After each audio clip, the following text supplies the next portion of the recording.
Directly যায় এরা আমার ওই পিছন থেকে ওই ফ্যানটা বের করে দেখালো। এই যে আমার সামনে যে ফ্যানটা দেখতেছেন, মূলত এই ফ্যানটাই হচ্ছে সেই ফ্যানটা। তো ওনারা আসসালামু আলাইকুম এভরিওয়ান, সবাই কেমন আছেন? আশা করি সবাই ভালো আছেন। আপনাদের দোয়া আর আল্লাহর রহমতে আমিও ভালো আছি। আজকে আমি যাচ্ছি গাজীপুর চৌরাস্তা। এই গাজীপুর চৌরাস্তা যাওয়ার কারণটা হচ্ছে আমার বাসার জন্য একটা সিলিং ফ্যান দরকার। আপনারা অনেকে বলতে পারেন যে শুধু একটা সিলিং ফ্যানের জন্য গাজীপুর চৌরাস্তা আসার কি দরকার। মূলত বিষয় হচ্ছে আমি যে সিলিং ফ্যানটা নিতে যাচ্ছি, এই সিলিং ফ্যানটা হচ্ছে বিএলডিসি ফ্যান। এই বিএলডিসি ফ্যান মানে কোম্পানি ক্লেম করে এই ধরনের ফ্যানগুলো নাকি 65% বিদ্যুৎ সাশ্রয়ী হয়। যদিও এই ফ্যানগুলো একটু দামে বেশি, কিন্তু দাম বেশি হলেও এই ফ্যানগুলো যেহেতু 65% বিদ্যুৎ সাশ্রয়ী, আসলে লিগেলি যদি 65% বিদ্যুৎ সাশ্রয়ী হয়, তাহলে আমার পক্ষে মনে হয় যে ফ্যানগুলো নেওয়া ঠিক হবে। এই ফ্যানগুলো দাম কত এবং কি দেখতে কেমন, কি কালার, কি অসহায় বিষয়, যা সহ যাবতীয় যত কিছু আছে সম্পূর্ণই আপনারা দেখতে পারবেন এই ভিডিওতে। এখন আমি আছি নাউজো ফ্লাইওভার থেকে, এইমাত্র আমি নামলাম। আর কিছুক্ষণের মধ্যে আমি চৌরাস্তায় পৌঁছে যাব। এখন আমি আছি গাজীপুর চৌরাস্তা, আর আমার উপরে যে ফ্লাইওভারটা দেখতেছেন এটা সম্পূর্ণ হচ্ছে গাজীপুর চৌরাস্তার ফ্লাইওভার। এখানে আমি আমার বাইকটা পার্কিং করে চলে যাব ফ্যান কেনার উদ্দেশ্যে।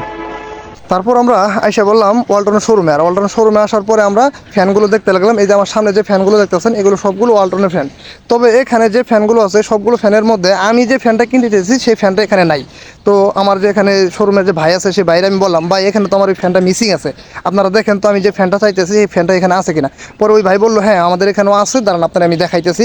পরে পিছন থেকে উনি আমার এই ফ্যানটা বের করে দেখানোর চেষ্টা করতেছে। তারপর আমি এখানে একটু ওয়েট করলাম। তারপর ওনার সাথে একটু কথাবার্তা বললাম। কথা বলার পরে উনি ডিরেক্টলি যায় এরা আমার ওই পিছন থেকে ওই ফ্যানটা বের করে দেখালো। এই যে আমার সামনে যে ফ্যানটা দেখতেছেন, মূলত এই ফ্যানটাই হচ্ছে সেই ফ্যানটা। তো ওনারা একটা পাখা লাগাই রাখছে এবং কি শো করে রাখছে, আর এখানে প্রাইসটা লেখা আছে। তো আমি ফ্যানটা হাতে নিয়ে মোটামুটি দেখার চেষ্টা করলাম। আর আমার সাথে যে বড় ভাই গেছে, তো বাইরে আমি দেখানোর চেষ্টা করতেছি যে এই ফ্যানটা কেমন।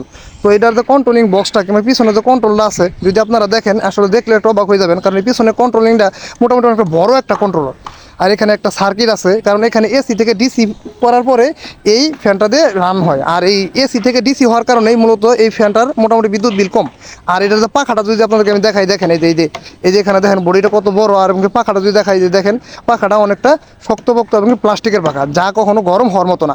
আর প্লাস্টিকের পাখা যদি গরম না হয় তাহলে সেই ফ্যানের বাতাসটা একটু ঠান্ডাই হয়। তারপর আমি এই সেলার ভাইকে বললাম, ভাই আমার তো দরকার গোল্ডেন কালারটা, কারণ আমার পছন্দ হচ্ছে গোল্ডেন কালারটা। আমার বাসার কাছে যে ওয়ালটন প্লাজা আছে ওইখানেও আমি ফোনটা খোঁজ খবর নিয়ে দেখছি, তারা আমার বলছে যে আমাদের কাছে গোল্ডেন কালার নেই, আপনি চৌরাস্তা যাই দেখতে পারেন, ওইখানে হয়তো বা গোল্ডেন কালারটা পাইতে পারেন। যেহেতু আমাদের কাছেও নাই, তাহলে আমি এই ফ্যানটা নিতে পারি আমার বাসার কাছের যে ওয়ালটন প্লাজা আছে ওইখান থেকেই নিতে পারি।